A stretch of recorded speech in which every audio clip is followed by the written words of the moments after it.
question. That sucks. You know what? I'm pretty done with the SAT too. We already took it. I don't want to take it again. Let's just give our viewers some tips on how to take it.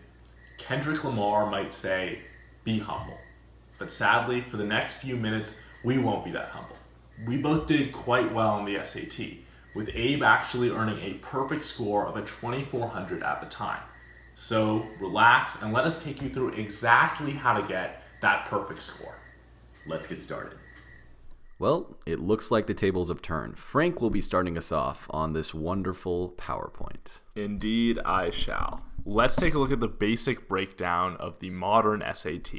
It's broken down into two sections: reading and writing, which make up 800 points, and math, which makes up the other 800 points. Let's take a look at the reading section.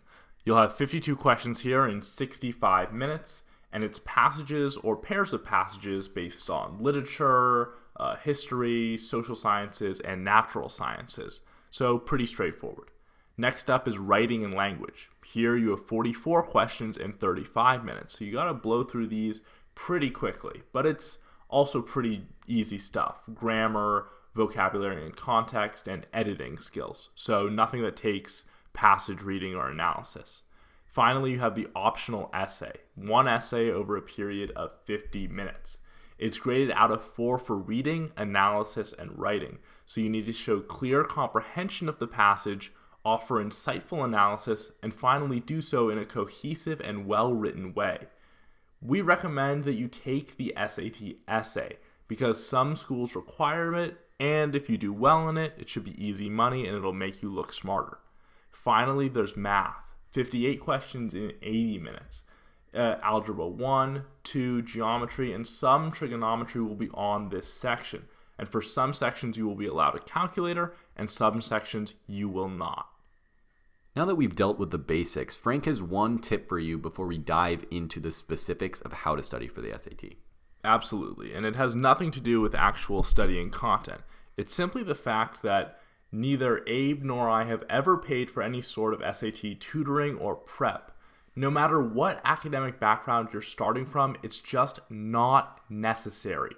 All you need is self-motivation. And if you're watching this video, it means you already have a head start on most people because you're going out of the way to look up research tips instead of trying to have them spoon-fed to you for a cost. So there are many high-quality resources online available for free, and we're going to talk about them. Sneak peek, one of the best ones is Khan Academy.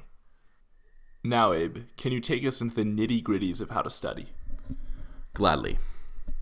First, let's talk about long-term preparation techniques, and let's focus on the math section for now. The key here is to take as many difficult AP or IB classes as you can handle throughout high school. If you can get to calculus, or better yet, get through calculus, the SAT math section will be a cinch. The SAT math section goes through trigonometry and algebra 2, but no further. If you finish algebra 2 and trig and then have the option to take either statistics or calculus, Frank and I highly recommend calculus. Note that the average calc class will be more difficult than the average stat class, but through calculus, you will revisit many topics from algebra, geometry, and trigonometry. Through revisiting these topics, you will solidify your understanding and thus be more prepared to tackle the SAT. However, in general, the SAT does not emphasize concrete knowledge as much as it assesses your critical thinking and problem-solving abilities. That's why long-term preparation for a test like the SAT is much more effective than short-term preparation. Honing your critical thinking and problem-solving skills takes time. So how do you develop these skills? You think about hard problems, you collaborate with your peers on them, you get help from your instructor, and then you eventually figure out how to solve them. The more times you go through the problem-solving process, the better your problem-solving skills will get. For most of us, a math class is the most ideal place to practice this process. So challenge yourself to take the more difficult math classes that will force you to solve more difficult problems. And Frank and I recommend taking a math class every year of your high school career. No slacking. Now let's talk about the reading and writing section, or as the College Board pretentiously likes to call it, evidence-based reading and writing. The best long-term preparation technique for this section is to read as much as possible. Novels, magazines, newspapers, comics, plays, whatever. Read everything and anything. Just make sure it interests you. If you're reading about what you're interested in, you'll be much more likely to read more and more. And conversely, if you read about what bores you, it's going to be hard for you to pick up that book once you put it down. Read a lot and read what interests you. Now, interest is important, but it's important to note that reading more academic and scholarly content will better prepare you for the SAT, since the passages on the SAT will be college-level reading passages. Basically, you're going to get a lot more out of reading The Economist or Pride and Prejudice than you will from reading Calvin and Hobbes. But the more you read, the better off you'll be. So prioritize your interests over how scholarly the content you're reading is. If you're interested in current events, maybe commit yourself to reading 3 Economist articles or 3 New York Times articles every day. If you prefer science, subscribe to the Scientific American and try to read at least half of it, or maybe all of it, before each next edition comes out. Or maybe you're an English nerd and you're a fan of the classics. Ask upperclassmen for the syllabuses of upper-level English classes at your school and read books you won't end up reading in class. Maybe that's Heller's Catch-22, or maybe it's Shakespeare's King Richard III, whatever floats your boat. All the texts I've mentioned are scholarly and will be very comparable in difficulty to the passages you encounter on the SAT. The more you read, the more your reading comprehension and vocabulary will improve. Both of these will be tested on the SAT and other standardized tests. For vocabulary, it'll help you if you look up those unfamiliar words instead of just brushing over them. Your reading speed will also improve, which will help you in those critical moments on the SAT and other standardized tests. The best way to sharpen your critical reading and writing skills is to take more difficult English and history classes in high school. But Abe, what if I don't have the luxury of being able to choose classes to help me out? What if I only have a couple weeks?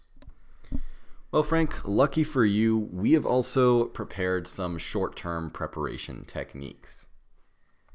Short-term preparation is very, very simple. Take as many practice tests as possible.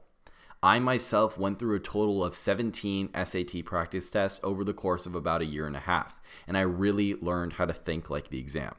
The College Board's prep book and Khan Academy are the best sources for realistic practice questions. Now, when you take a practice test, try to mimic the actual exam conditions.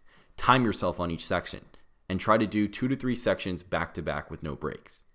After you're done with a practice test, definitely consult the answer key and review what you missed. This is the most important part. Read the answer explanations in the back to fully understand your mistakes. This is how you will learn to master the exam, by learning how to think like the exam.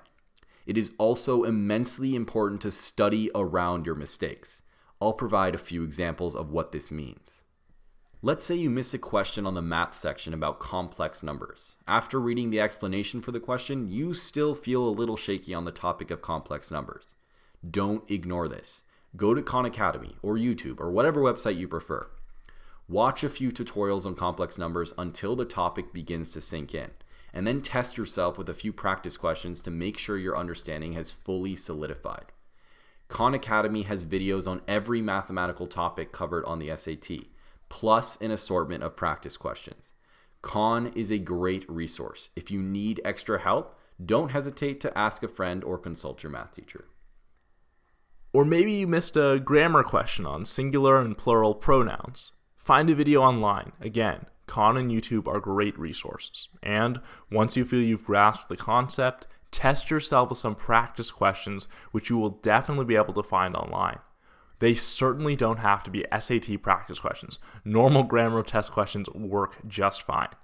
Why is analyzing your mistakes so important? Well, analyzing mistakes and studying around them is the fastest way to stop making the same types of mistakes over and over. Thus, it's the best way to just make less mistakes in general. Abe, it seems that everyone is in search of that perfect score. How did you achieve it? Well, I can share how I prepared for the SAT. Note that I took the exam twice, once in December of my junior year when I earned a 2230, and once in June of my junior year when I earned a perfect score. I completed a total of 17 practice tests, all of the ones from the College Board's prep book, and then several more from a Princeton Review prep book. I mocked exam conditions while taking the practice exams, meaning I timed myself and did multiple sections without breaks in between. And, of course, I analyzed my mistakes and studied around my mistakes.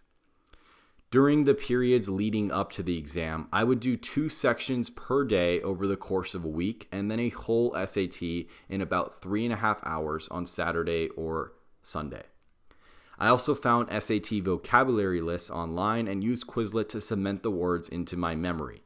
Keep in mind that back in my day, vocabulary was more emphasized on the SAT. I didn't really need to study mathematical concepts since I took Calculus BC during my junior year of high school, and I took the SAT for the second time after completing the course. Over the course of my high school career, I always took the honors or AP option of a class if I had a choice. In total, I took 11 AP courses throughout high school. Some of my extracurriculars were also academically focused, like competing at Latin conventions.